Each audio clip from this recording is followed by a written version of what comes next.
right, good afternoon, everyone, and welcome to the webinar, Keeping Schools Safe from Firearm Violence.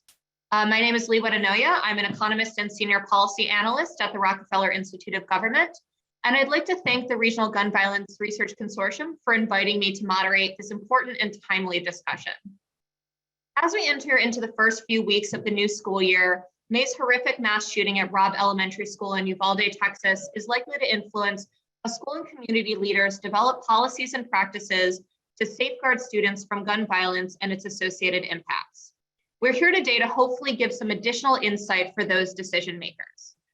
This webinar is a culmination of the Rockefeller Institute's Regional Gun Violence Research Consortium's research series, Keeping Schools Safe from Firearm Violence, which has been published over the past few weeks. And we are delighted to have 4 of the report's authors here today. These reports and today's discussion cover many of the disparate ways in which children are affected by firearm violence. Firearms are the leading cause of death for children ages 1 to 19, but they are also subject to non-fatal firearm injuries, witnessing firearm violence, and dealing with the aftermath of that violence. Mass shootings in schools may attract the most attention, but the impact of firearm violence on children goes far beyond such high-profile events and is disproportionately felt by children of color and those from low-income neighborhoods. Exposure to violence and the threat of violence as children can have lifelong impact for mental health. Now, before we jump straight in, I'd like to highlight that all 4 of these reports and the authors here today have brought high-quality empirical evidence and innovative data sources into the policy discussion of firearm violence. Due to past data limitations and research restrictions, there has been a dearth of high-quality evidence on the causes, consequences, and strategies to prevent firearm violence in general and how it affects children in particular. If you find today's discussion as informative as I assume you will, I cannot recommend the 4 reports in the Keeping Schools Safe from Firearm Violence series more. I will begin with opening remarks from our panelists and then have some time for Q&A. If you have a question, please submit it using the Q&A function at the bottom of your screen. That's in the sort of taskbar of your webinar screen. And we'll hold those until at least we're done with initial remarks. So without further ado, I would like to introduce our speakers, beginning with Jaclyn Schildkraut, Assistant Professor in the Department of Sociology and Criminal Justice at Paterson University. Dr. Silva is the co-author of What We Know About Foiled and Failed Mass School Shootings, along with Emily Greene-Colozzi. Dr. Silva recently developed the Global Mass Shooting Database to understand and compare perpetrator motivations and strategies for intervention and prevention. Welcome. Hi, everyone. So I'm Dr. Jaclyn Schildkraut from Paterson, and today I'm going to be talking about my research with Emily Greene-Colozzi, who's also joining us today, where we examine what we know about failed and foiled mass shootings. So historically, a lot of research has focused on completed public mass shootings. However, what Emily and I have been working on with a lot of our research lately is expanding the definition of mass shootings beyond the 4 or more victim count threshold to examine incidents involving attempted, failed, and foiled mass shootings. So Emily and I have published a bunch of research on this, and we specifically focused on school shootings in this report, examining failed mass shootings, which involve incidents where the perpetrator arrived at the scene but did not incur any victim casualties, as well as foiled mass shootings where the perpetrator was unable to arrive at the scene and the plot was foiled before they were able to incur any victim casualties. So these 2 mass shooting outcome categories provide useful insight for threat assessment, intervention, and prevention. So what we did was we examined all failed and foiled mass shootings in the United States from 2000 to 2019, and we identified the offender, the incident, and the prevention efforts that enabled there to be 0 victim casualties. So when it comes to the incident, we found that the majority of failed and foiled mass shootings occurred at high schools. It was about 2/3 of incidents, and around 13% involved middle schools and around 13% involved colleges, while elementary schools was exceedingly rare. It was only about 3%. When it came to the offenders, we found that in line with all mass shootings, the majority of perpetrators were overwhelmingly male, 92%. There were, interestingly, predominantly students at the school. So 73% were current students at the school, while an additional 13% were former students at the school, and only about 12% had no direct connection. Given that they were students, they were obviously inherently young, so about half of them were between 16 and 18, and 2/3 of them were under 21 years old. When it came to prevention, which is probably the most important part and what I'm most interested in talking about today, we found that the majority of incidents were stopped through leakage or their plots being discovered. So leakage referring to the perpetrator either saying to someone that they're thinking about engaging or in a mass shooting, or in many more recent cases, we're seeing incidents of perpetrators posting online threats of engaging in a mass shooting beforehand. So this accounted for about 65% of the incidents that were foiled.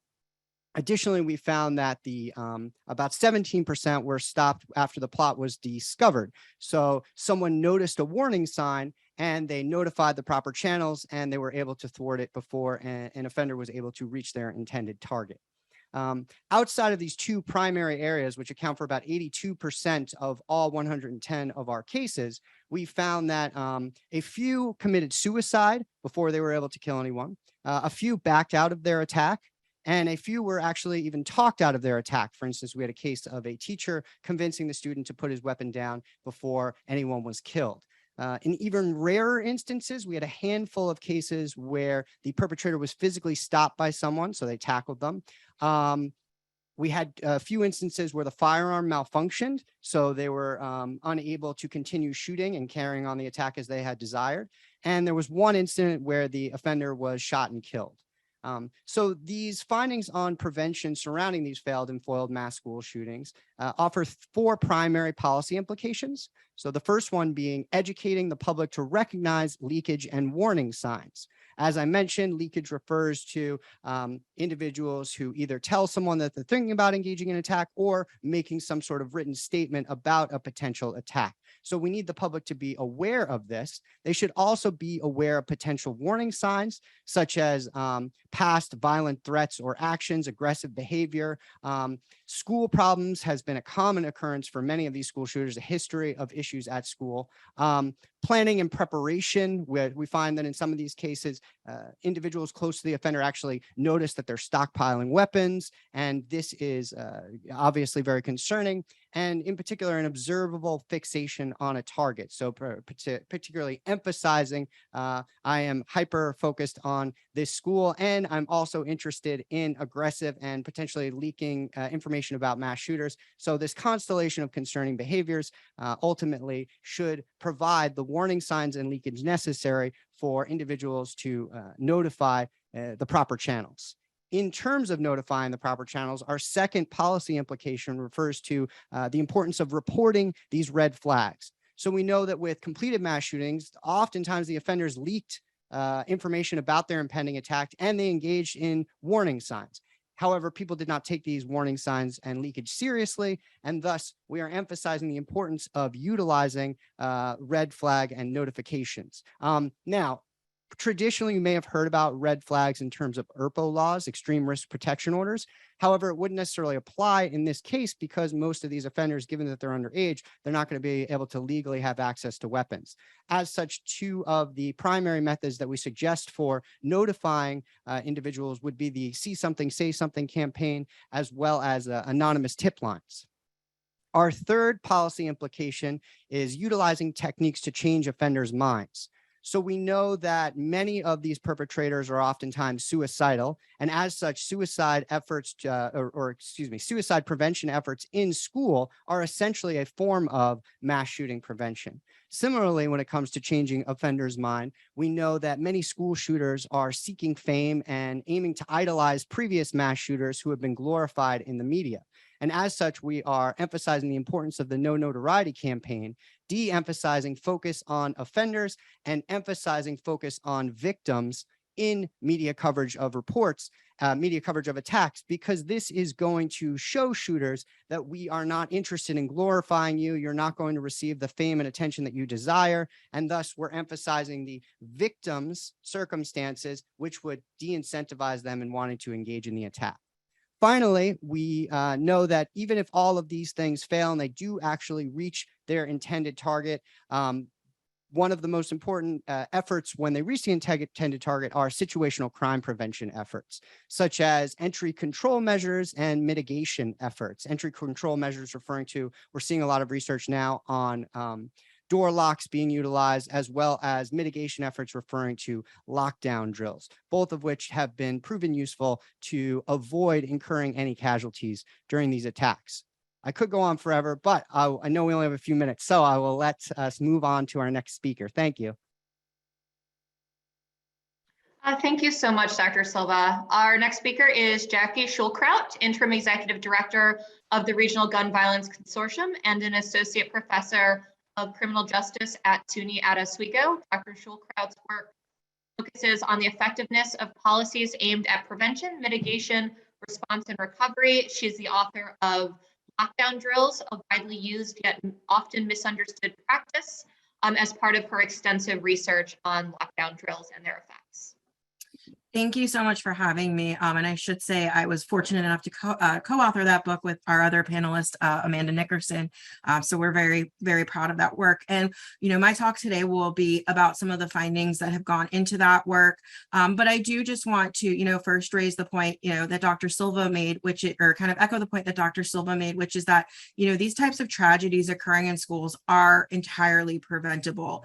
But in a lot of cases, the challenge that we run into is that we're often looking backwards and kind of seeing it in hindsight of what can we do. And so, the work that we've done in the lockdown space is from the unfortunate reality that we face, that while we have all of this information that can be used to help prevent shootings, the reality is that sometimes response is what is needed. And so the question then becomes, if the person makes it into the building, how do we make sure that people are safe and that as many people can go home at the end of the day as possible? And so that's really where our work has come in. Amanda and I have been doing this work since 2018, and we have been able to work within New York State's fifth largest district, Syracuse City School District, which has more than 30 buildings, 21,000 students, and 4,300 employees, including embedded community partners. And I will kind of, before I get into what that looks like, why are we doing lockdowns? To Dr. Silva's point that he raised, we know from reports like the Sandy Hook Advisory Commission report that the #1 life-saving device in an active attacker situation in a school is a door lock. It buys time in terms of building space and distance between an active threat and the people that threat is trying to harm until that situation can be neutralized. And if we look back to events even like Columbine in 1999, when the school didn't have a formal active shooter plan in place, the practice of lockdowns is actually credited with saving so many people's lives that day, because there were hundreds of people locked down in that school at a time where you had 2 perpetrators with 4 firearms and almost 100 improvised explosive devices, as well as 50 minutes of control of that school, which is completely unheard of today with the exception of Uvalde. And even with all of that time and absolutely no interruption, they never once tried to breach a locked door. And so we cannot underscore the importance enough of that door lock. And so I think one of the challenges that, really muddies this space and understanding why lockdown drills are so effective and so important is the fact that they're often confused and treated synonymously with active shooter situations or active shooter drills.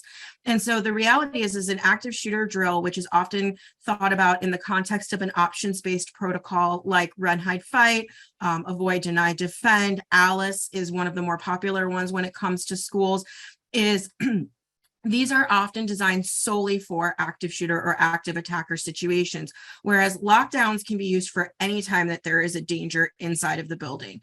There's also a misconception that lockdown drills, when we are practicing lockdown drills or training students on how to conduct lockdown drills, that we're not giving them options. So a lot of times you'll hear people talk about lockdown drills as teaching kids to go in the corner and pray.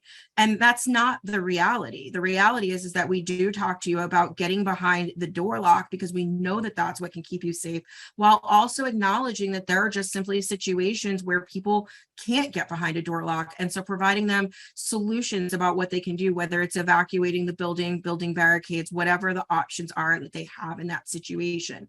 The other challenge that's really muddying this space is the fact that we just don't have a national standard for what these practices should look like. We have 50 states that have different requirements. So here in the state of New York, our schools are required to do 4 lockdown drills every year, in addition to 8 evacuation or fire drills. But there's not a lot of guidance, especially at the federal level, about what these practices should look like.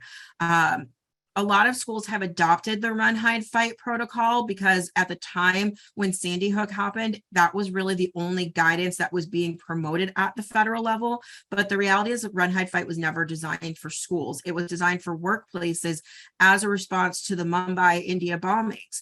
And so it became adopted as an option. But what our research has shown is that there are potentially better options out there for how to keep kids safe in these types of incidents. And so looking at it from the drill side, one final challenge I just want to raise quickly is the fact that we only really hear about the ones that are done poorly. The cases where teachers are being shot with pellet guns, or students are being exposed to simulated gunfire, crisis actors covered in fake blood, and other sensorial techniques. And so the challenge is that we need to also ensure that while we are engaging in this practice, which is currently being used in 95% of schools across the nation, that we are doing it both with fidelity and in accordance with best practices for trauma mitigation. So those types of practices involve making sure that we are always calling a drill as a drill. We never want students and staff to think that this is a real world situation when it's simply practice. Making sure that teachers and staff members are modeling calm behavior for the students, making sure to avoid the use of sensorial techniques, and then finally making sure to debrief at the end. One final thing that can't be underscored enough in that process is also including training. It is not wholly sufficient to just keep putting people through drills and expecting them to, number one, do what they're supposed to do when they don't know why they're supposed to do it, but also being able to introduce that conversation increases buy-in. It allows students to understand and take ownership of what they are engaging in, and also ask questions, because too often we're not willing to have these conversations with our students. And so if we look at the work that Dr. Nickerson and I have done over the last several years, we've been able to find a number of important outcomes when it comes to drills. We have been able to find that students are significantly more prepared. They do express feeling less safe, but that may be, which we're currently testing, a result of what's called protection motivation theory, the idea that people have to perceive some type of a risk in order to actively engage in self-protective behaviors. We have found that fear of harm is lower, the perceived risk that a school shooting could happen at their school is lower, and also even anxiety is lower and well-being is higher after drill participation than before it, when we're doing it in accordance with best practices. We've also found that conducting these drills, especially with the training component introduced, allows for skill mastery, and not only skill mastery, but maintenance of that mastery. So when we introduced training back in 2018, we found immediate corrections on several steps of lockdown, and they've been able to maintain compliance over the last 4 years. And the one final thing I'd like to just note with regards to lockdowns is something that actually Emily has been very helpful, or Dr. Greene-Colozzi, sorry, Emily, in helping us, determine, which is the fact that in school settings, the use of lockdown drills reduces casualties and on-scene deaths by 60. Bailey, sorry about that, by 60 and 79%. So we know that these are not only helping to prepare students, but they're keeping them safe on the very worst day. Thank you. Thank you so much, Dr. Schildkraut. Our next speaker is Emily Greene-Colozzi, author of Overview of the American School Shooting Study, with a number of co-authors who I'm sure she'll introduce. She is an assistant professor in the School of Criminology and Justice Studies at the University of Massachusetts Lowell. Her research focuses on situational correlates of public mass gun violence, school violence, and extremist violence, and in particular on harm mitigation and prevention techniques through environmental design and situational crime prevention. Welcome. Sorry, I realized I was muted. Thank you, Lee, and thank you, Jackie. So I'm going to be presenting some findings from the American School Shooting Study on behalf of my colleagues, Dr. Josh Freilich, Dr. Steve Shermack, Dr. Nadine Connell, and Dr. Brent Klein. The American School Shooting Study is a relational open source database. It's part of an effort, a collaboration between John Jay College, Michigan State University, University of South Carolina, and Griffith University. And essentially, we're aiming to systematically document all school shootings in the United States to better understand perpetrator, victim, event, and school characteristics. So to be included in the database, we had some specific criteria, including time limit. So we were looking at shootings that happened between 1990 and 2016, geographical constraints in the United States, so all 50 states and Washington, D.C., and we also required that the firearm must have discharged an explosive propellant. So this would exclude BB gun shootings, or school shooting plots, and at least one injury must have occurred on school grounds. And this could include injuries occurring or fatalities occurring outside the school building, as long as the outdoor area was part of school property or jurisdiction. So this is a broad definition of school shootings. We're interested in describing the phenomenon at large, not simply looking at mass school shootings in isolation. And our database includes, among other variables related to the lethality of the incident, casualty rates, location inside the school, the type of school, as well as offender characteristics like age, sex, race, grade level, psychological history, and school or family troubles. In terms of methods, we aim to create a rigorously developed database. So we used open source methodology to ensure that we were capturing the known universe of school shootings within our geographical and time period constraints. We also wanted to ensure that we exhausted the available open sources to code the case. So to do this, we reviewed 40 sources to establish the database, as well as conducted keyword searches to locate any events that might have been missing from the databases we reviewed. For example, the FBI active shooter reports, other open source school shooting databases. And we then used an open source search protocol with more than 60 search engines to search our cases and identify relevant information about the event and perpetrators. And the aim of this search protocol and search procedure was to really comprehensively and exhaustively search the cases so that we were indeed gathering all available open source information about the event, and the perpetrator, and the context of the shooting. In terms of findings, we report an average of 24 school shootings per year. There was a total of 652 shootings between 1990 and 2016, and most of these occurred at high schools. We categorized the school shootings as either self-harm or suicides, accidental discharges, intentional school shootings, and justified. And together, self-harm and accidental shootings comprised about 25% of our total sample. The remainder were intentional school shootings, with a negligible proportion of justified school shootings. On average, we report 18 intentional school shootings per year. And importantly, most of these are not mass homicide shootings. In fact, the majority of all school shootings in our sample are non-fatal. We report about 8 fatal intentional school shootings a year. In the context of homicide rates in the United States, school shootings therefore represent a pretty small percent. And we also find that most students in our sample with common risk factors for school shootings, for example, family or social problems, gang affiliation, will not commit any type of shooting at their school. We didn't see any apparent trends over time for any of the categories of school shootings that we looked at. Similar to US violence trends in general, we see minor fluctuation from decade to decade. So no apparent increases or decreases. And in terms of who commits school shootings, most of them are adolescents. And as Dr. Silva mentioned, they're most commonly males. And many times they do have co-occurring risk factors, so gang membership, school issues and troubles, criminal history, mental health struggles. And adolescents overall tend to commit fewer fatal school shootings. So we find that adult school shooters are much more likely to commit fatal school shootings. And they're much more likely to target an elementary school. So they're 4 times more likely than adolescent shooters to commit a shooting at an elementary school. And in line with that, as you might expect, elementary school shootings are typically deadlier than any other type of school shooting. So in general, more school shootings are committed by non-students. So while they are adolescents, they are not members of the school where the shooting occurs. And they often happen outdoors on school grounds during non-school hours. So while these are considered to be school shootings, they often stem from interpersonal disputes or community or gang violence.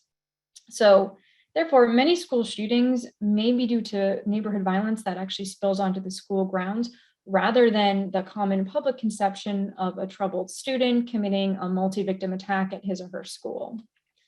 So some policy takeaways from this, most importantly, is that school shootings in the United States involve very disparate types of acts that happen to occur on school grounds. And while multi-victim school homicides tend to gain the most media attention, they don't reflect the reality of the average school shooting in America. So most school shootings involve spillover violence from communities and neighborhoods and are not fatal. And what this suggests is that policy efforts initiated in response to these sensationalized mass casualty attacks are unlikely to fully address the problem of school shootings in general. And these policies are undoubtedly extremely valuable for addressing devastating mass attacks. So they should remain a priority for legislation and policy, but there needs to be additional effort to understand and intervene in these more typical school shootings that represent the vast majority of gun violence occurring on school campuses. And the American School Shooting Study is an effort to bring attention to this discrepancy and to encourage more refined policy interventions. Thank you. Thank you so much, Dr. Greene-Colozzi. Our final speaker is Amanda Nickerson, Director of the Alberti Center for Bullying Abuse Prevention at the University of Buffalo. She is the author of The Effects of Firearm Violence on Children with Sonali Rajan. Dr. Nickerson's research focuses on school crisis prevention and intervention with a particular emphasis on violence and bullying. She has examined the role of schools, parents, and peers in preventing violence. Welcome and thank you for being here. Thanks for having me. Yes, I am presenting this work on behalf of Sonali Rajan and myself, so I want to give a shout out to her. And Lee started us off with some statistics. There's just a couple more I want to highlight, and our paper really kind of takes a step back, a more global look at exposure to school violence, its impact, and what we can do. So just a couple things I want to highlight is that of all high-income countries in the world, 92% of firearm-related deaths of children are happening in the U.S. So this does seem to be a largely U.S. phenomenon. Lee also pointed out that our children of color are disproportionately impacted. So just for some stats for that, those children are 4.5 times more likely than white children to be exposed to violence in their neighborhoods. And in a recent analysis of homicides in Washington, D.C., they found that 89% of children of color compared to 57% of white children lived within a half mile of a homicide. So I think some of those contextual considerations are important for us to consider. So what's the impact of being exposed, either directly involved in firearm violence or witnessing it? We know that it's related to post-traumatic stress disorder symptoms, anxiety, depression, higher risk for suicide attempts and deaths, as Dr. Silva had pointed out, as well as aggressive, disruptive, and delinquent behavior. I think it's also important to note that there's a cumulative effect. So sometimes people think kids that are exposed to this kind of get desensitized or it doesn't make as much of an impact. But research really shows that trauma compounds trauma. And so the more violence that one is exposed to, the more aggression that is exhibited. think it's also important to note that it's a bidirectional relationship. So witnessing violence predicts physical aggression, but then engaging in that physical aggression also predicts further being involved in witnessing violence or perpetrating violence. So that really suggests that it's cyclical or self-perpetuating. Clearly, it seems to become socialized when we do research with youth that are carrying. It's often for self-reported protection purposes. They're also more likely to spend time with deviant peers, and also there's some socialization in terms of masculinity culture, seeing firearms as a way to be powerful and forceful. So what do we want to do about this? What works? Well, let's look at some protective factors. We know that those that are exposed to violence, the effects of that can be mitigated if they have some protective factors in place, such as better self-regulation, and then support. So independent effects of family support, school support, and peer support. Other research has found that specific parenting practices like monitoring and showing respect, school-based interventions like drug and alcohol prevention, neighborhood efforts like having more neighborhood collective efficacy, as well as stricter state-level firearm laws are protective. So the NIH put together the Firearm Safety Among Children and Teens, or FACTS consortium, really trying to look at what works, what can we do in terms of preventing this problem. And unfortunately, rigorous evidence is really missing, but there are some approaches that we have some evidence for or have been shown to be promising. So I'm going to talk briefly about those and their implications. So looking at healthcare settings, the most rigorous research has been done in pediatrician offices, emergency departments, or other healthcare settings, finding that when screening is done for firearm possession and also education around firearm safety with parents, especially when that's accompanied by distributing free gun locks, increases the rates of self-reported safe firearms storage, which we know from modeling studies is related to reduced gun violence. Project Sync is another intervention that's been validated. That's where a therapist within a healthcare setting is delivering a 30-minute intervention that combines motivational interviewing and cognitive skills training. So reviewing goals, providing feedback, decision-making, role-playing, that leads to reduced violent aggression. And I know that Sonali is an advocate and has written about including gun violence exposure as an adverse childhood experience in screening to help us aid with prevention.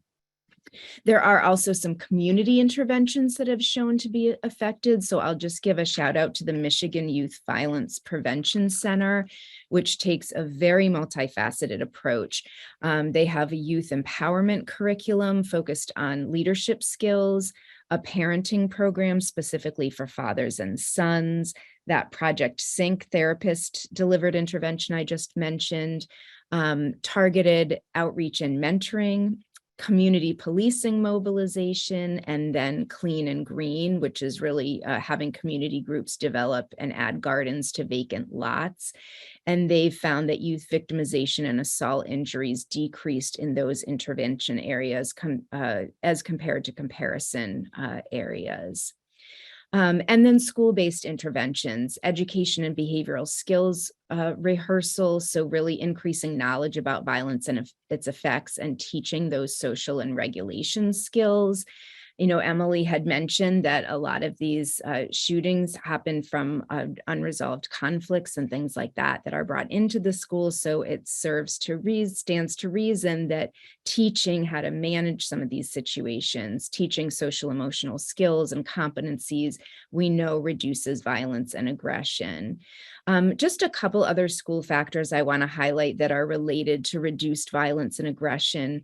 Having fair and consistently enforced enforced rules, but also perceiving that the school building is secure, as my colleagues have talked about various elements of that, and also comfortable, a sense of community, perceiving that teachers and adults at school are caring and supportive, and that they use these social emotional skills strategies. So just one final policy implication is research has highlighted that more restrictive state level firearm laws and lower rates of gun ownership are directly associated with lower rates of active shootings. So I think we really have to consider all of these contexts when we're looking at how to reduce exposure to violence and its adverse impact. Thank you. Thank you so much, Dr. Nickerson, and to all of our panelists. As a reminder, it is now moving into the Q&A time. So if you have a question, please use that Q&A function. But as the moderator who's in control of the discussion, I've decided I get to ask the first question. So one of the through lines that I noticed reading through all these pieces is there really does seem to be this dearth of evidence-based practice when it comes to looking at school violence, whether that's the best practices for schools to put in place, for communities to put in place, or just a lack of data on so many of these kind of topics, and especially these extremely low probability events like mass school shootings. How can these school leaders, community leaders, what is their role in participating in improving the research situation and installing best practices in their schools and communities? And anyone can jump in. You know, I'll just touch briefly. I think one of the biggest things that I've kind of learned from doing the work that we've done on lockdowns is that a lot of it has to do with access. You know, I think it's really challenging to have the level of access that we've had in Syracuse City School Districts for the last 4 years going into our 5th year, because in some cases there seems to be a perception that maybe we're out to get you. Like when I started in the school district, it was very much the mentality of did we pass or did we fail? And you have to kind of break down that and say, like, it's not about pass or fail, it's about just improving, but also understanding what needs to be worked on. And so I think from the research side is breaking down the barriers between us and, you know, the practitioners and the people who are sort of the boots on the ground, and building those relationships to be able to gain access and work together. Bouncing off that, Jackie, I'm just curious, have you encountered a lot of resistance to you like trying to offer access? Has that been like a big problem? You know, that's a great question. I think one of the biggest challenges, at least in the, you know, the school-based mass shooting conversation, I don't know if you and Emily have run into this, it's the perception that it will never happen here. It's always someone else's problem. And so, you know, the county that I live in and work in, you know, we have 18 different school districts, and it's actually the urban inner city school district where it's less likely to have a Parkland or a Uvalde that opened their doors to me. A lot of the other communities were like, it's just never going to happen here. So I think we have to also change our mindset. You know, I think one of the ways I've approached is to say, well, yeah, it's not statistically likely to happen here, but that doesn't mean it can't. I grew up in the Parkland community. It wasn't supposed to happen there either.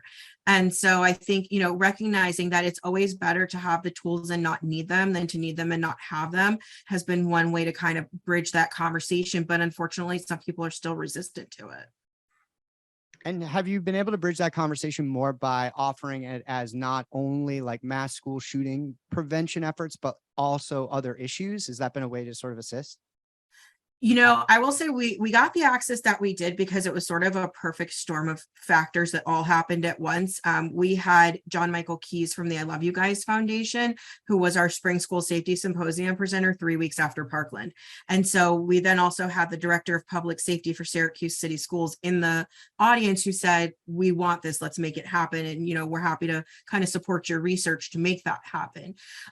So, you know, I think it's just been such a challenge, but I think one reason we've been successful is because we didn't come in and say, we're giving you an active shooter plan. We said, we're giving you an all hazards emergency response plan. So in all of the trainings I've ever done with students, I've never even uttered the word active shooter. I just say, we're learning lockdown for any threat that's inside the building. And we're learning evacuate the same way you learn to evacuate for a fire. So I think a lot of it has to do with messaging and how we have the conversation. But one other thing I will add, and I think it's such an interesting dichotomy, especially working in this space, is the two different mindsets that we're dealing with. So in a lot of this stuff, the conversation with students is very different than the conversation with the adults, right? You know, kids learn about school shootings from their friends and from TikTok and Snapchat, and adults learn about it from CNN and Fox News. And so those are very different messaging about how that's, you know, getting put out there. And so at least in the lockdown space, when you talk to kids about lockdown, they're very matter of fact about it. Like I rode the bus, I had a math test, I did a lockdown drill, I went to lunch and came home. But the adults who do know a world before this was normal are where the shift in mindset is really needing to occur. And that's also what plays into those best practices that, we have highlighted, is that it's very hard to model calm behavior if you're so like elevated about the threat. You have to be able to talk about it in a space and understand that this is the world we live in right now. So let's just make sure we're doing it right. Thank you for asking those, Jay. And I actually think this launches directly into a question we have from the audience, which is, so let's assume we've solved this problem of access. You know, if you guys had one recommendation for schools to implement right now, what would it be? What would that first sort of step of things you would say, this is the thing you should do right now? It's a loaded question. I think it depends, if you're looking at it from the aspect of prevention versus response, right? Because prevention looks very different from response. If I had my way on prevention, we would educate everybody about what leakage looks like and then give them an outlet to report it. And then we'd have a magical world where everybody followed up on it. But if you ask me my response strategy, I would ask you for a door lock that secures from the interior of the room without a key. I'm going to support you, Jackie, on saying door locks, the quickest and seems like cheapest and simplest response that we could possibly offer. It doesn't seem very controversial. And I mean, I know from experience, I live in New York City. Many of my friends are teachers here. They don't even have locks on the door at all, period, let alone ones that you can lock from the inside. So this seems like an affordable thing that we could do that's crosses both sides. No, it's not very controversial, so I'm not sure why that has been as difficult as it has been. Yeah, and to echo both of you, lockdowns, locked doors, and I'll also say, in addition to lockdowns, consistent drills, and Jackie knows where I stand on this, but standardized practices so that the task of practicing lockdown isn't this terrifying, monumental endeavor that teachers and students have to experience. But it, as Jackie said, it's something that becomes part of their everyday, like fire drills or tornado drills, and making sure that all of the responsible adults in the schools who are tasked with security and safety running drills understand what they're supposed to be doing. So in the event that something does happen, there aren't any mistakes, because errors can occur. And sometimes, or oftentimes, that's when we see these mass casualty shootings in schools. It's not because there was an issue with the door locking or no door being locked at all. It's because there was some kind of mistake and doors didn't end up being locked. So I think making sure that people know what they're doing and they practice it enough that it just becomes second nature when they have to do it in a crisis situation. So given we've had this, we have this basic, let's lock doors, let's have consistent practices, but given that so many schools are extremely different, they have different risk factors for firearm violence, they're likely to be subject to different types of firearm violence, how should school administrators, community leaders think through what is going to be the best practices for them? Are there good steps for, evaluating what that next step after locked doors should be, depending on, what they perceive their own risk factors to be? Yeah, I can step in there in that I think it's really important that each school is doing some vulnerability assessments. So they're looking, and we're now talking from a multi-hazard approach, which is what they really should be doing in their emergency planning. So are there certain risks that are going to be more likely, and what are the resources that they have? They also really need to partner with their local law enforcement, their school resource officers. There are variations, and, taking as much as we want standardization in terms of some of the practices, each school is going to have its unique considerations. So I would say really a careful assessment of the school's needs, and then that multidisciplinary, multi-agency approach to planning. I know that when I was briefly working for the federal government, and I was heading an office when we led our threat assessment for that, very small federal office, and we brought in 4 different police departments, the fire department, our schools doing this kind of, multi-agency response, or is this sort of limited to other, at-risk places? Anyone know an answer to that, or have suggestions for how to go about that? I think the challenge is that we also don't have a lot of centralized data. And so, every state is different. It has different requirements. You have so much variation within and between. Like I said, here in Onondaga County, New York, we have 18 school districts all doing something different. They have some county, or some areas have their own police force. Others are relying on county sheriffs. And so, I think really bringing conversation to the table collaboratively. I know some counties are doing like rescue task force training, because if you have an incident in one of your schools, you have not one agency showing up, you have hundreds of people showing up, and that's not the time you want to be figuring out coordination. And so, they're working with schools in that respect to familiarize themselves with the school layout and have a place to practice, but how much they're actually being brought to the table in this conversation, that really is unknown. So, nope. All right. So one of the things I'd like to talk about COVID a little bit, because we can't have one of these discussions without talking about COVID. But I think I want to ask a little bit of a different question, not how did COVID affect school violence or violence directed at children, although you are welcome to talk about that as well. But we learned a lot during the response to the COVID-19 pandemic, not about just the proximate causes of diseases like COVID, but also these upstream factors, which in public health we call the social determinants of health. How can we take those sort of lessons about this wide range of factors into how they affect the public health crisis that is firearm violence, and the way that firearm violence affects children? How do we attack these proximate causes, these locked doors, while simultaneously addressing the upstream factors?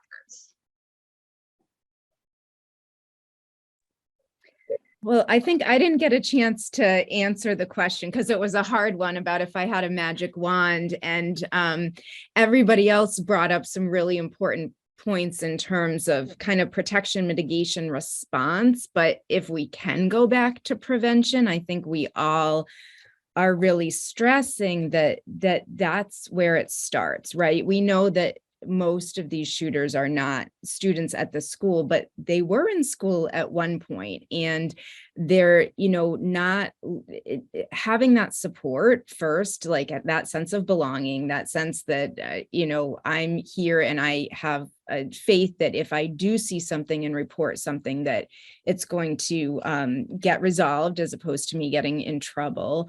Having conflict resolution skills, social emotional competencies.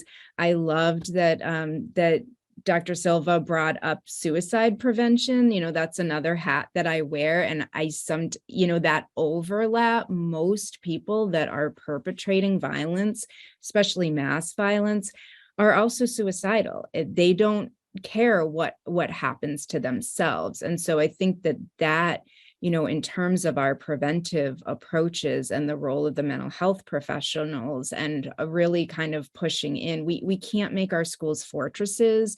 We need to be able to focus on some of these core skills and competencies that are incompatible with violence, and then that can also help protect for people who do experience it.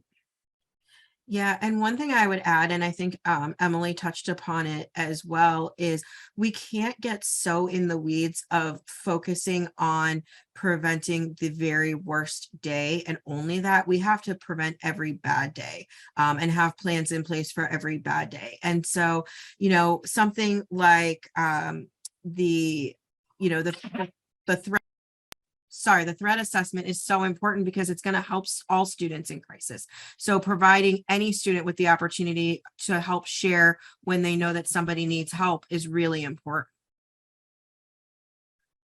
Also, we did lose Emily, but she is coming back. Connection.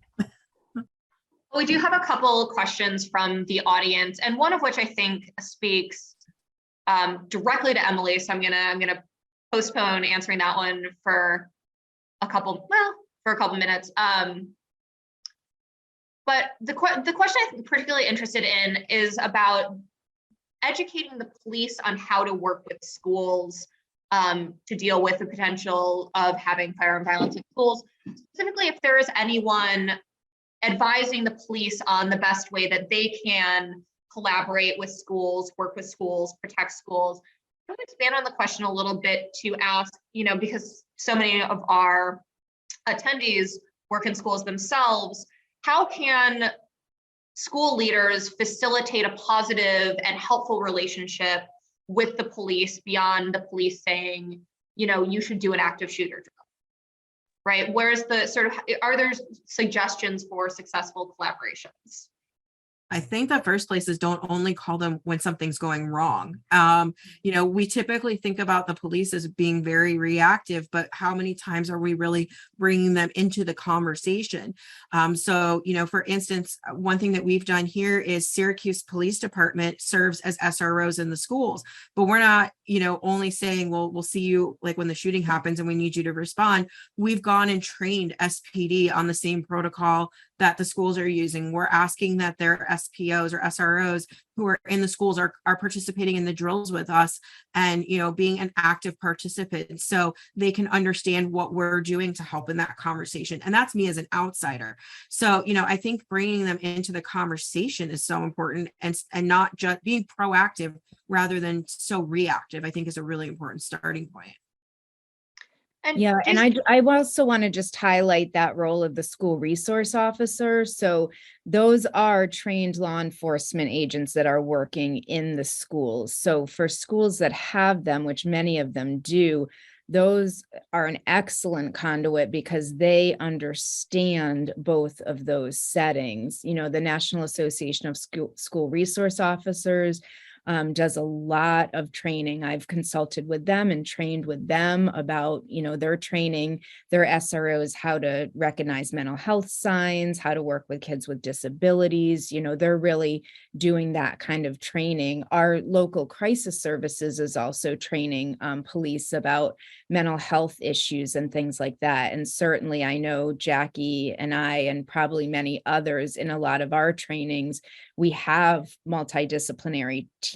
At UB. We have a safe schools seminar, and it's specifically focused on bringing together both educators and law enforcement. So we train them on threat assessment and the different roles and the collaboration and emergency planning. So the more that we can get that communication together, I think schools sometimes are I hear that they're told by their local law enforcement, well, this is what we have to do. And it's a very kind of top-down approach. But I think schools that have their own incident command system and they have their emergency planning back, that it really can be a two-way conversation, and they can look at how to do these procedures while also keeping in mind the school climate and culture that's so important. We don't want to scare our kids or the parents. We've got a lot of anxiety out there. I dare say anxiety is one of the hugest everyday problems that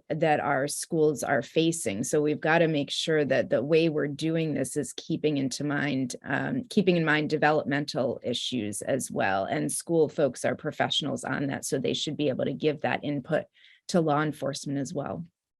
Now, Jason, can you talk a little bit about the role that the police play in foiled and failed mass shootings? Is it generally because I assume there's a lot of information collaboration that would go between schools and police, especially when it comes to these foiled shooting attempts? For sure. With the foiled shooting attempts, I mean, leakage doesn't occur directly to the police, obviously. It's you tell your friend, and then it's you tell your friend who tells a teacher, who tells an administrator, who tells the police.